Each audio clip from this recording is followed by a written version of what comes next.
আসসালামু আলাইকুম প্রিয় দর্শক, অন্য মঞ্চের আলাপচারিতায় আপনাদের সকলকে স্বাগত জানাচ্ছি। আসসালামু আলাইকুম।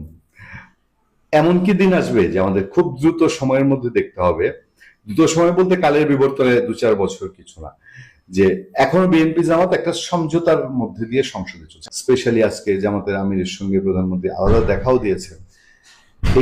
এই যে আন্ডারস্ট্যান্ডিংটা, এই আন্ডারস্ট্যান্ডিংটা যখন আওয়ামী লীগ এসে ঢুকে যাবে, আওয়ামী লীগ যে কোনো ভাবেই হোক, তার এই নিষেধাজ্ঞা প্রত্যাহার হোক আর না হোক, আওয়ামী লীগ তো ঢুকবে। তার মাজা ভেঙে দেওয়ার চেষ্টা করেছে মুসলমান, ক্ষতি হয়েছে। আমাদের সামনে যে আলোচনা, সে আলোচনায় বলা হচ্ছে যে 24-এর গণঅভ্যুত্থানে আওয়ামী লীগ সরকারের পতনের পর রাজনৈতিক প্রেক্ষাপটে যে পরিবর্তন, রাজনৈতিক প্রেক্ষাপটে পরিবর্তন এলেও দলটির অভ্যন্তরে শেখ পরিবারের প্রভাব এখন অটুট রয়েছে।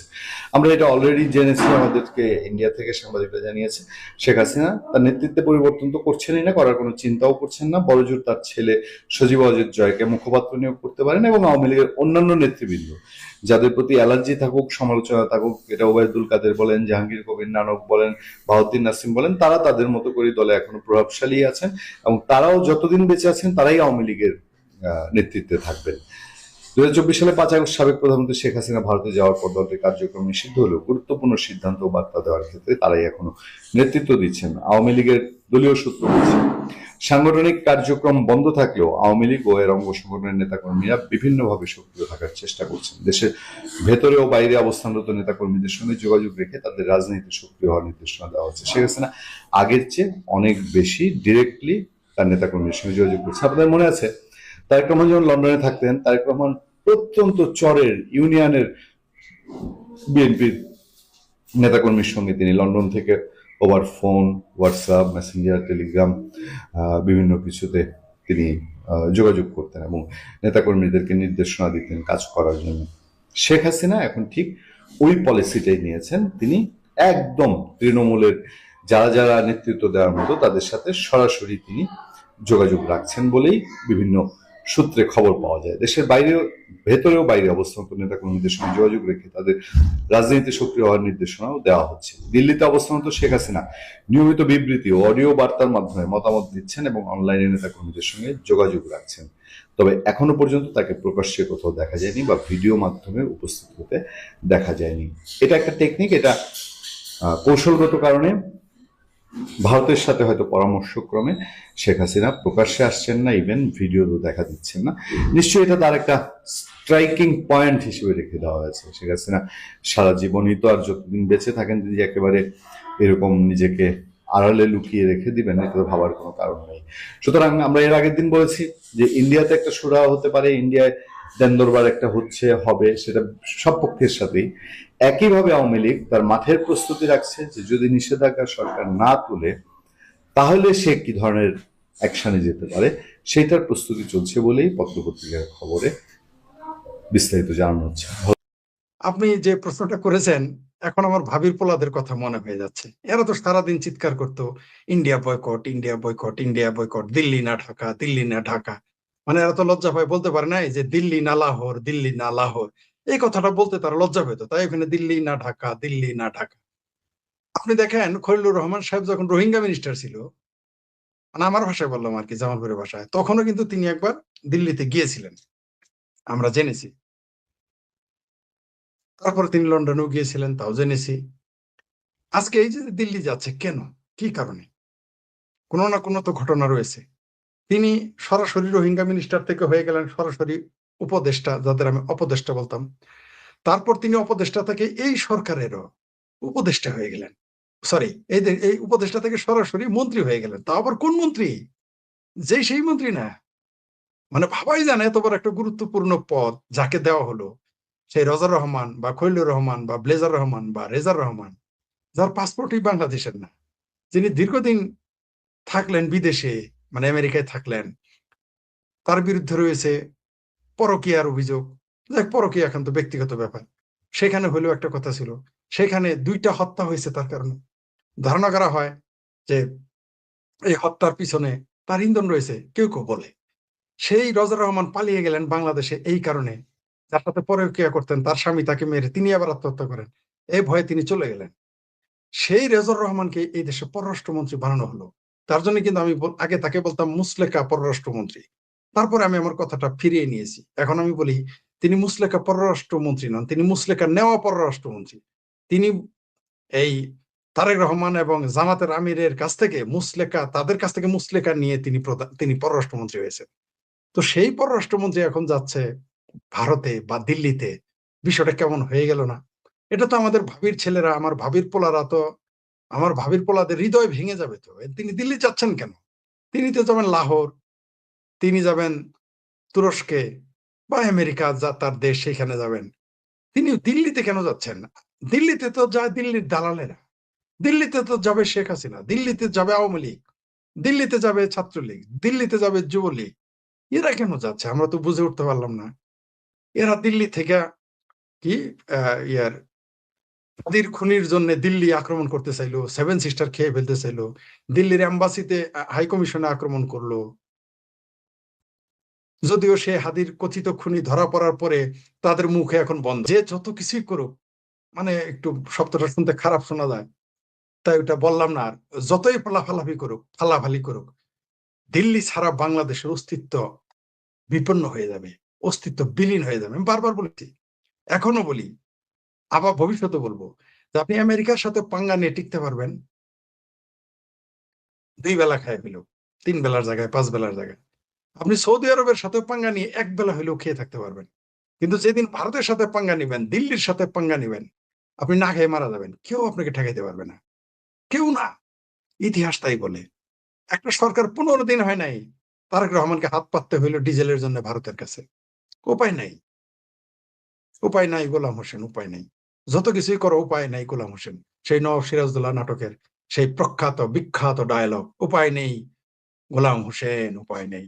যারা আমরা যাত্রা দেখেছি, এই নওয়াব সিরাজউদ্দৌলা, তাদের এটা মনে থাকার কথা। আর আপনি যেটা শিরোনাম দিয়েছেন যে খলিলুর রহমান, এরপর কি যেটা বলেছেন তারেক রহমান যেতে পারে কিনা, এই মুহূর্তেই যাবে না।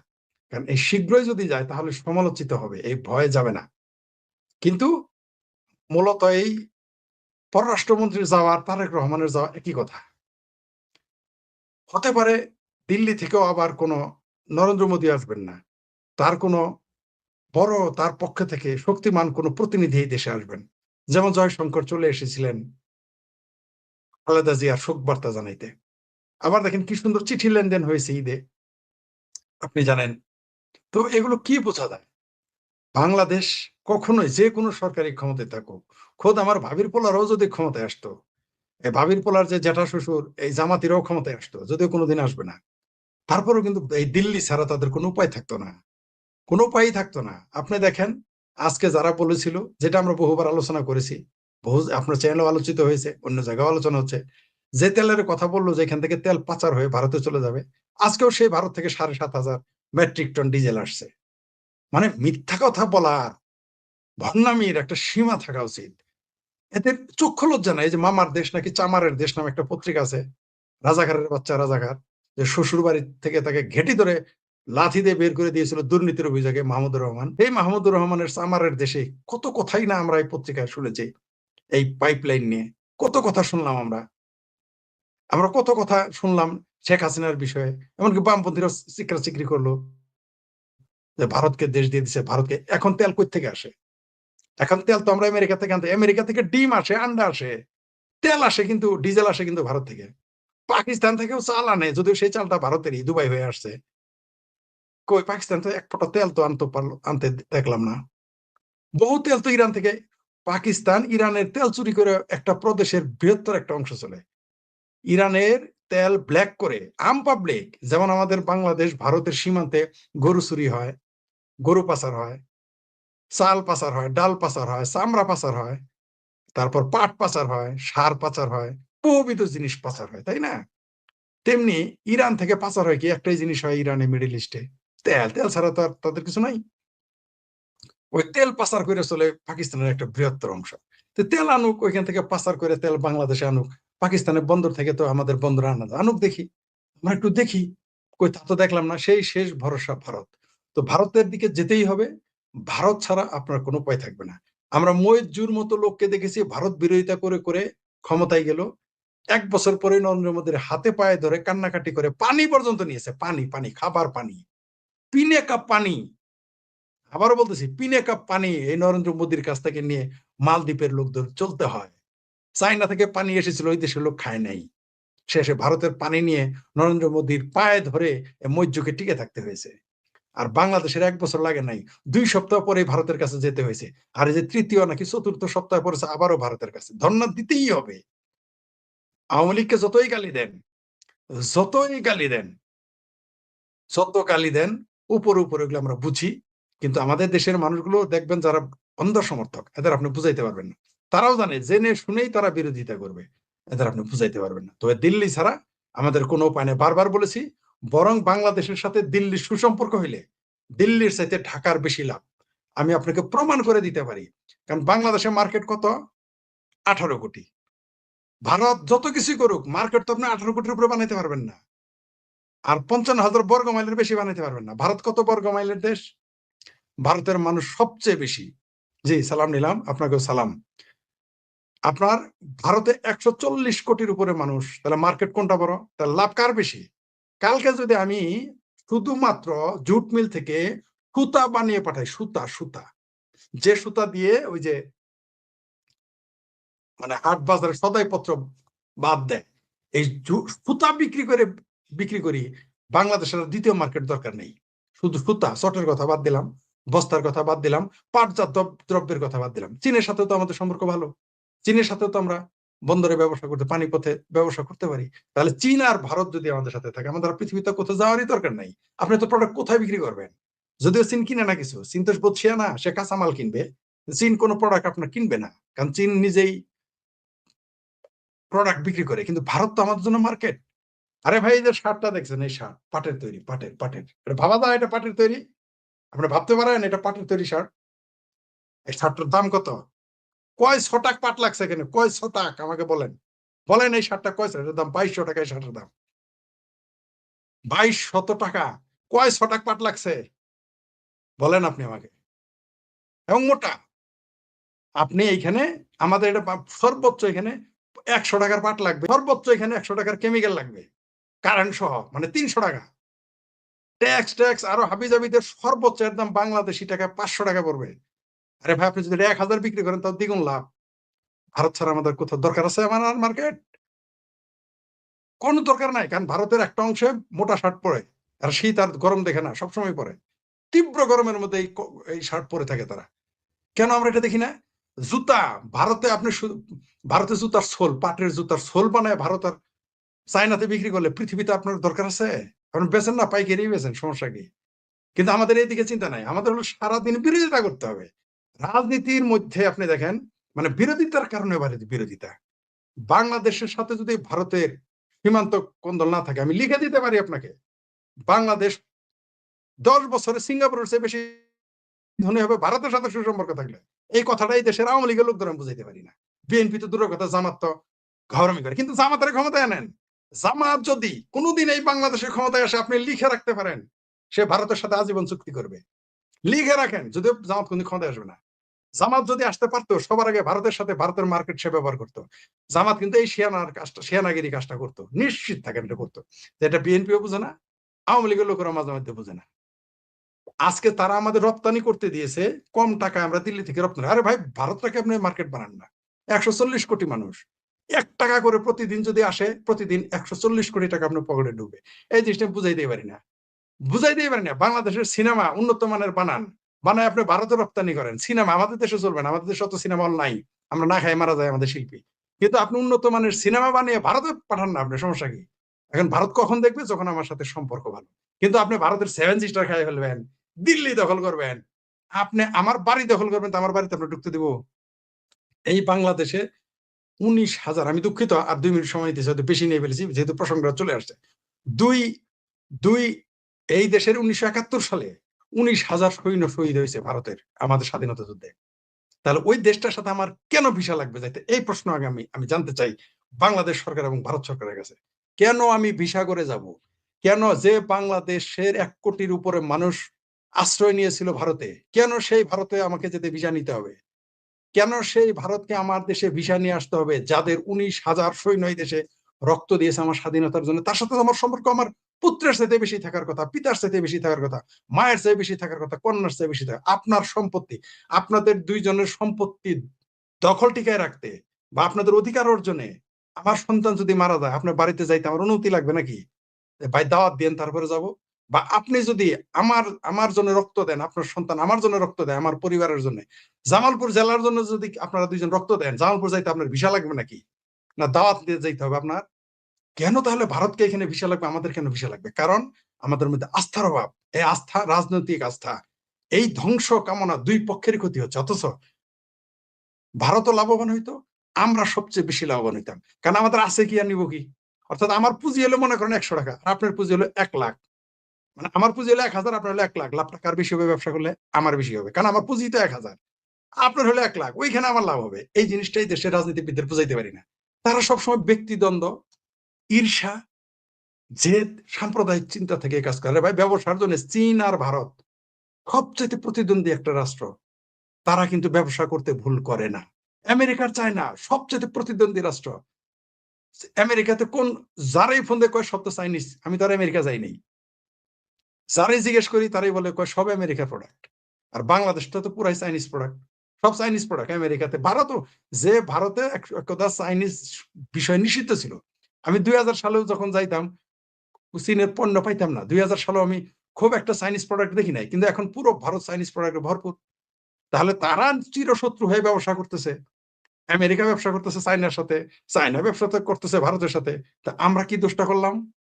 যারা আমার দেশের জন্য রক্ত দিল, যে আমার দেশের জন্য 19,000 সৈন্য প্রাণ দিয়েছে বলিদান, সেই ভারতের নাগরিককে বাংলাদেশে আসতে ভিসা কেন লাগবে? ঠিক আমারও সেই প্রশ্ন। আপনি আমার জন্য রক্ত দিলেন, আমি আপনার বাড়িতে যাব, কেন অনুমতি লাগবে, কেন দাওয়াত লাগবে? আমি বিনা দাওয়াতে কেন যাইতে পারি না? বাংলাদেশ থেকে এই ভারত আর বাংলাদেশের ভিসা পদ্ধতি বাতিল করতে হবে, সুসম্পর্ক স্থাপন করতে হবে। তাছাড়া এই বাংলাদেশের অস্তিত্ব বিলীন হয়ে যাবে, আমরা টিকে রাখতে পারবো না। ভারতের ক্ষতি হবে না, ভারতের সাময়িক ক্ষতি হবে, কিন্তু আমাদের দেশের অস্তিত্ব হুমকির মধ্যে পড়বে, সার্বভৌমত্ব থাকবে না। ধন্যবাদ।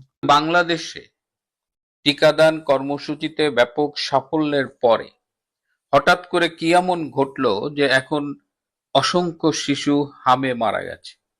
রাজশাহীতে নাকি 21 জন মারা গেছে, আবার শুনছি যে শতাধিক শিশু হামে আক্রান্ত হয়ে মারা গেছে। কেন মারা গেছে? শুধু হাম নয়, খবর পেলাম যে বাংলাদেশে এইডসের আক্রান্ত রোগীর সংখ্যাও অনেক বেড়ে গেছে, HIV পজিটিভ এরকম লোকের সংখ্যা অনেক বেড়ে গেছে। এর দ্বারা কি বোঝাচ্ছে? বাংলাদেশে যে জনস্বাস্থ্য কার্যক্রম, যে পাবলিক হেলথ প্রোগ্রামস গুলো আছে, সেগুলো কি ঠিকমতো কাজ করছে না। এবং পাবলিক হেলথ প্রোগ্রাম যখন কাজ না করে তখন সেটা সমগ্র দেশবাসী, জনস্বাস্থ্যকে হুমকির মুখে ফেলে দেয়। একজন জনস্বাস্থ্য বিশেষজ্ঞ হিসেবে আজকে আমি এই গুরুত্বপূর্ণ বিষয় নিয়ে আপনাদের সাথে কথা বলবো। এই বিষয়টি নিয়ে কথা বলবার একটা অধিকার আমি রাখি, কারণ 27 বছরের বেশি হয়ে গেছে আমি বাংলাদেশের এবং বাংলাদেশের বাইরে বিশ্বের অনেক দেশের জনস্বাস্থ্য নিয়ে কাজ করছি। অভিজ্ঞতার সেই জায়গা থেকে আমি বলতে পারি যে বাংলাদেশের যে স্বাস্থ্য ব্যবস্থা, তার যে আউটলাইন, তার যে রূপরেখা, তার যে স্ট্রাকচার, এটা পৃথিবীর অন্যতম একটা সেরা স্বাস্থ্য ব্যবস্থার স্ট্রাকচার। স্পেশালি উন্নয়নশীল দেশগুলোকে আপনি চিন্তা করতে পারেন যে একেবারে সেই কমিউনিটি হেলথ ক্লিনিক, সেখান থেকে ইউনিয়ন পর্যায়ের, সেখান থেকে উপজেলা হাসপাতাল, জেলা হাসপাতাল, এভাবে যে রেফারেল সিস্টেমগুলো ডেভেলপ করেছে। ব্যবস্থাপনা ত্রুটি হয়তো আছে, কিন্তু এই সার্ভিস স্ট্রাকচারটা কিন্তু খুবই ভালো। এবং আমাদের অহংকার করবার মতো যে কার্যক্রমগুলো আছে তার মধ্যে একটা হলো এই টিকাদান কর্মসূচি, EPI, expanded programme on immunization, সম্প্রসারিত টিকাদান কর্মসূচি।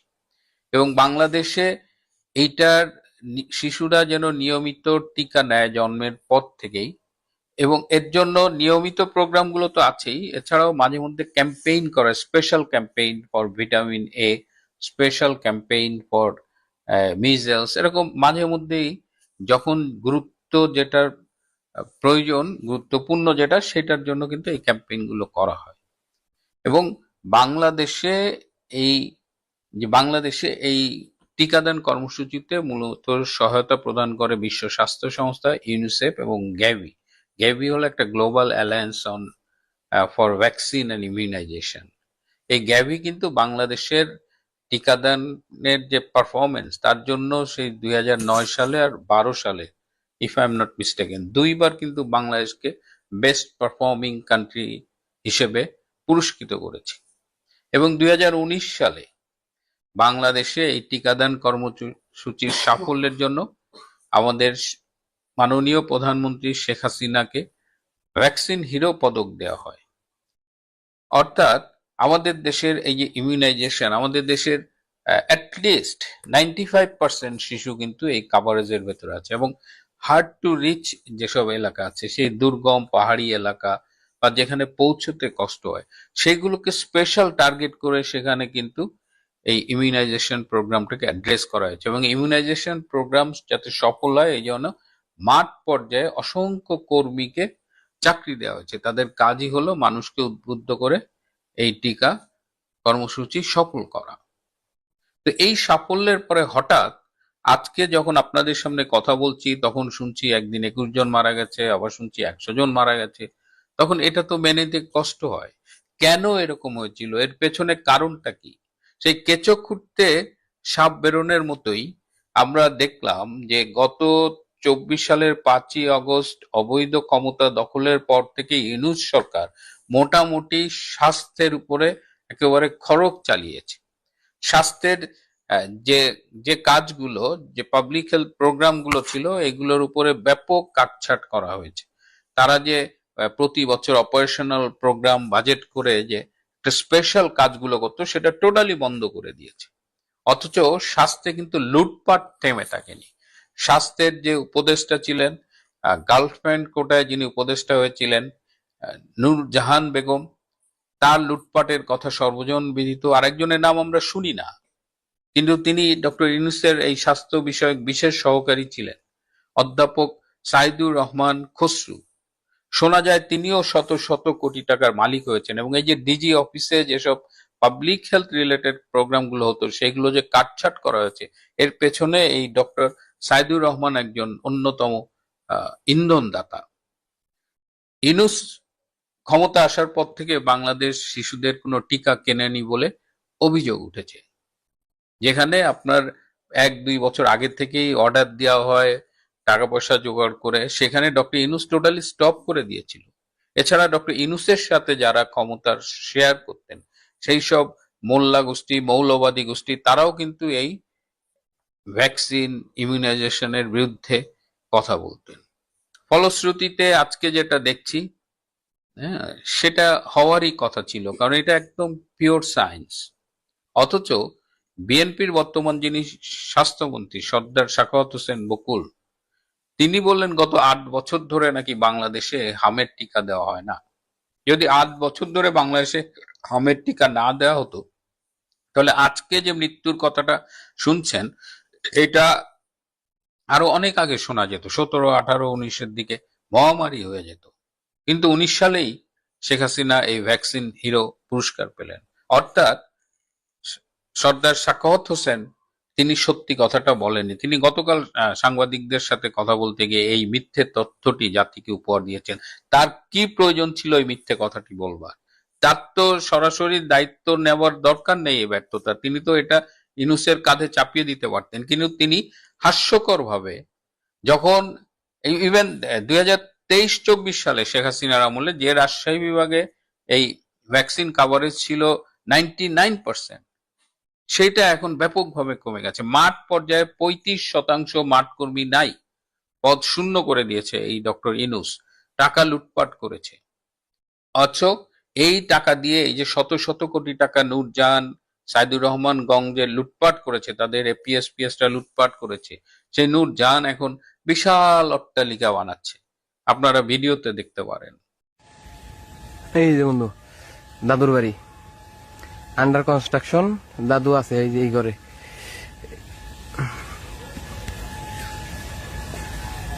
আমি একটা জিনিস বুঝি না, আমি সব সময় দেখছি, এইটা ইভেন আওয়ামী লীগ সরকারের আমলেও, যদি প্রফেসর রুহুল হকের কথা বাদ দেন, কিংবা একদম শেষ সময় সামন্তলাল সেন, এই দুইজন মানুষ যত ভালো হোক খারাপ হোক তারা কিন্তু স্বাস্থ্য ব্যবস্থাটাকে বুঝতেন এবং তারা হাত দিচ্ছেন। এর বাইরে আমাদের এর আগে একজন স্বাস্থ্যমন্ত্রী ছিলেন আওয়ামী লীগ আমলে, কিংবা এখন যিনি আছেন সর্দার সাখাওয়াত হোসেন বকুল, এরা কোন ক্রাইটেরিয়া স্বাস্থ্য মন্ত্রণালয়ের দায়িত্ব পান আমি এটা বুঝি না। আচ্ছা, যদি রাজনৈতিক নেতা হিসেবে দায়িত্ব পান, কিন্তু স্বাস্থ্য তো একটা টেকনিক্যাল বিষয়, এখানে তো কিছু বিশেষজ্ঞের থাকা উচিত, এখানে তো একজন দুজন ভালো উপদেষ্টা থাকা উচিত ছিল। এই পর্যন্ত দায়িত্ব নেওয়ার পরে সর্দার সাখাওয়াত হোসেন বকুল যে কথা বলেছেন, যে কার্যক্রম করেছেন, তাতে আমি তাকে পারফরমেন্সের ভিত্তিতে 100-তে 0 দিতে পারি না। কারণ 0 তারও একটা মান আছে, 0 একটা সংখ্যা। তিনি অলরেডি মাইনাসে চলে গেছেন। আর নূরজাহান, সে তো এসেই ছিল লুটপাট করতে, আর রাষ্ট্রের টাকায় নিজের বেশ কিছু অসুখ আছে সেগুলো সিঙ্গাপুরে ট্রিটমেন্ট করেছেন। তো পরপর এই যে গত প্রায় 2 বছরে স্বাস্থ্য তো একদম অরক্ষিত, তার ফলাফল দেখা যাচ্ছে। শুধু হাম না, আমাদের যদি আপনি পাবলিক হেলথের ইন্ডিকেটর গুলো দেখেন, অনেক অসুখের ইন্ডিকেটর দেখেন, আপনি ভয়াবহ চিত্র। বাংলাদেশে যেটা বললাম যে এইচআইভি এইডস বেড়ে যাচ্ছে, বিশেষ করে মধ্যপ্রাচ্য থেকে যেসব প্রবাসী ফিরছে তাদের অনেকেরই এইচআইভি পজিটিভ, এবং তাদের একটা বড় অংশের আবার মাদ্রাসার ব্যাকগ্রাউন্ড আছে। আমি আমি মাদ্রাসাকে ছোট করছি না, আমি কারো বিষয়ে কথা বলছি না, কিন্তু বিষয়টা হলো যে এইচআইভি ট্রান্সমিশনটাও প্রিভেন্ট করা যায়।